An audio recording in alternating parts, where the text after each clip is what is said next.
মতো হও মুগ্ধতা ছাড়া, পড়ার সময় পড়তে হবে, সময় বুঝে চলতে হবে।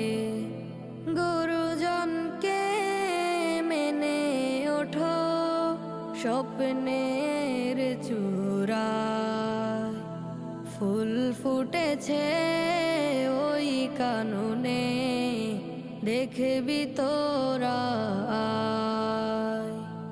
যার সুবাসে মুগ্ধ সবাই, শহর নগর গায়।